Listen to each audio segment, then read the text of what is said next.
Why are you waving? Hi everyone. So as you can tell, we're still in the desert. Yes. Atlas is here too. He's just playing in the dunes right now. We can see him. He's only there. He's just there. He's I think he's eating sand. What are you doing? He's lost in the desert. Oh yeah. We're lost in the desert. We're stranded. We are.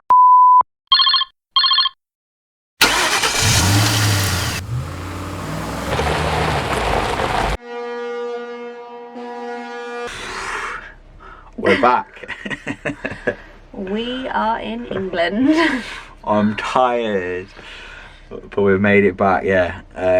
So that was unexpected. If you're just watching our lovely video about us. 1 minute you're in the desert. Next minute.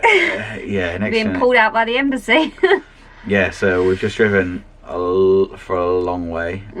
Skinner's done amazing. Honestly, you done so good driving non-stop. Thanks. And so did Atlas as well. Like, And so did our bus. so did our bus. Like So that did was you. just. So did you. We did great. We We're did feeling great. really. That was crazy. Few days of like just non-stop travel. Yeah. So basically, we were all settling in. We'd decided to move away from the desert. We were going to go up into the mountains. Where it's a as bit it looked cooler because we was sweating in our bus in the desert. It was warm. Very warm.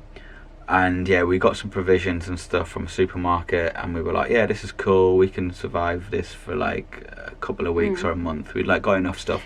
Like, we always have stores on board. It felt quite safe in Morocco. Like the numbers of cases were really low, but then like things just changed really quickly actually. And then the government's response was like fast. I think they done all the right things, like closing off the borders. Like they're doing all the precautionary stuff to like make sure it doesn't spread. Like, so fair play to them. I think they done great. Yeah, we were a bit worried about coming home because we were getting messages off friends and family and stuff saying it's really going crazy here, blah blah blah. So we actually was like, okay, maybe we're better off there anyway. But yeah, it just turned from that to a longer holiday. And then it's just like, yeah, it's military lockdown now. Police will be outside and you are not allowed like to go anywhere. Yeah, and if it does go on longer than 4 weeks, then we'd be in trouble. The main thing was water, actually. Yeah, water. We can't drink the water over there. It's just it wouldn't give us very good stomachs. Speaking from previous experience. Yeah, from last time. But yeah, it's just not advised to drink the water over there. Yeah. So reluctantly we had to use bottles of water. That's we don't normally do that because of like the plastic and everything. But yeah, for us, our survival was based on water, and we was like, we can't be in a situation where we run out of water here. Yeah. That would be really dangerous. And where we'd been in the desert, we saw like 5 people or something there's in not a many long people in a long desert. Social period of time. distancing was It's quite happening. easy. But then we went to a supermarket and we're hearing on the radio like the all the borders have been closed, and we're like, right, let's get some food.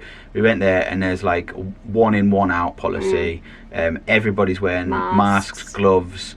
And then when you're taking your trolley back to the trolley stash point, they're spraying every trolley down. Stuff. They're doing an amazing job. Great, really, really great. But it makes it really spooky when you're in another country and you're like, what is going on here? Yeah. So we were like, it did suddenly start to feel like, right, this is really serious. This is quite scary. We feel like we should get home, try and get home. So we started heading north, just in case the borders reopened. Yeah, because they would have been closed.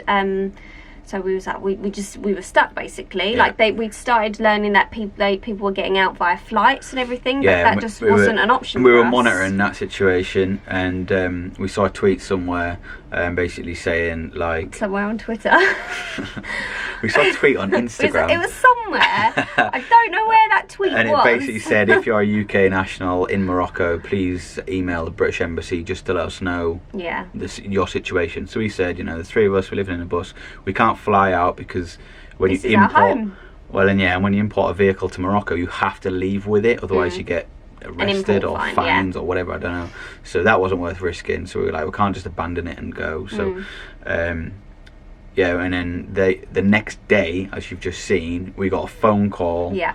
And they just said, can you get to the border today? And we were like, yeah, probably. Yeah.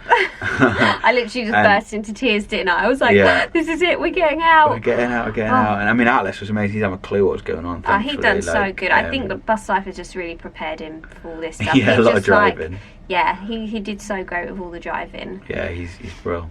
And then we crossed the land border into Spain, and then from there we got a ferry to mainland Spain. Yeah. And again, going through all of those border controls, again, everyone's wearing all of the border stuff, controls. And like no one's like even really coming in to look around. Would have been a great time to like.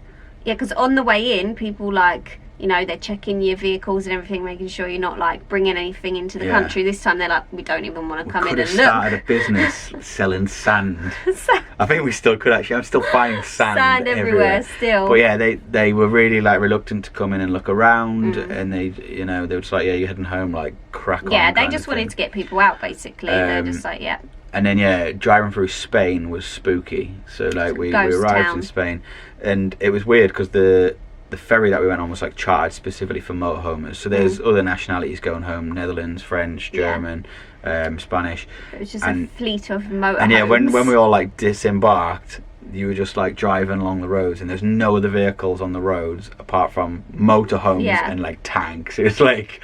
It's crazy. It's it literally felt like really like post-apocalyptic, and everything was stopped. And like just the world had just stopped. Yeah, everything was stopped. Yeah, it was spooky. And sirens everywhere, and you don't really know what's going on, but it just felt a little bit like on edge. Yeah, so we had to get from one end of Spain to the other to then catch the next ferry to England, to the UK. And I think it was the last ferry from Spain to England. So we were on a like tight schedule. Yeah, I think. Yeah, thankfully the departure was delayed by an hour, and we arrived there half an hour before the final check-in of the new time. So if it would have been the other time, we probably would have missed it. Yeah. But yeah, and then obviously we got back to the UK, and in my mind I was thinking everyone's telling me it's even worse back home. And then we came back home, and the border control in England were like, "Oh, welcome home, chaps." Like basically want to shake my hand and come on board for a cup of tea. I was like, "Yeah, mate, we've just driven through Morocco and through Spain, and then we went to a supermarket." Yeah, it just didn't fit the seriousness. It hadn't sunk in yet. But now we have gone on to lockdown officially. So yeah. And I think that's also kind of explain why we are where we are now. So we're currently on some private land, and we're hiding away, and we've got everything we need for a good couple of weeks. Yeah. And we're just not doing anything. We're not going out. We're not seeing people. Yeah. And that's mainly to protect our families and everything, because we can't stay here where we are, indefinitely, because we need, like we said, we need to get water. We need to empty our waste tanks and everything. Like, living on a bus isn't the same as living in a house. Like, you can't, there's lots of things to think about and stuff like that, and campsites are closed now. Like, they're just not letting you in, so it's not like we can just book into a campsite and do all of our services and that. Yeah, which is strange. It's like, you can do all essential things, but we're not allowed to poo. Yeah. Like, so, if you're a full-time bus lifer and you're hiding away somewhere, or van lifer, man, like, good luck. It's tough. Tricky time. It's tricky time for everyone, obviously. Yeah, of course. But so it's just not as simple as just staying in. So we will have to go and stay with family eventually. But obviously we're quarantining ourselves because we've travelled from multiple countries. Yeah. So after we've done a safe quarantine time, we'll then go park up on the drive. I think it'd be nice to spend time with family as well. Yeah. We've been travelling for like 6 months on and off. We've popped back home. It'd be nice to have a bath. That'd be lovely. Ooh, yeah. Nice bath. Yeah.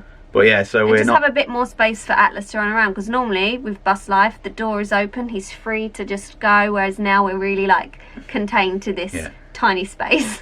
Yeah, but again, he's used to it, and he's happy, doing amazing. He's coping well. But I think it just we need to now think about what we're going to be sharing, because to now it's like, hey, follow our amazing journey, and now it's like, hey, watch us potter around the little kitchen. Yeah, so we don't know what this means for the future of Buslife. We don't know if we'll be documenting anything during this time, whether we'll just really focus on each other. Fitness. I'm going to get you doing Joe Wicks's fitness every day. I'm going to do pasta meals. What, film them are you talking about, or just you're just going to do pasta meals? No, just gonna, in case you're wondering what we're up to in this quarantine, we're just doing pasta meals and definitely not working out. Just not doing that. You come up with a good hashtag there. What was it? It was quarantine cuisine. Yes, I'm going to start that as a new Nobody side. Steal it. They're going to steal Don't it now. Steal it. Don't steal it. Quarantine cuisine. Yeah. Yeah. We probably won't do that. We're just the laziest. We're not.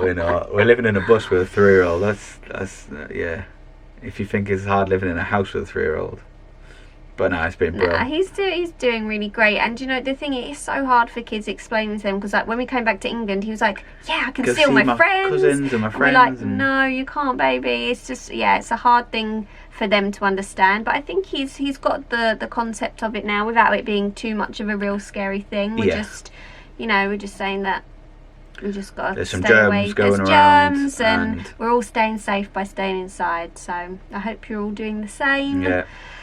And good luck to everyone out there. And we'll see you when we see you. Yeah.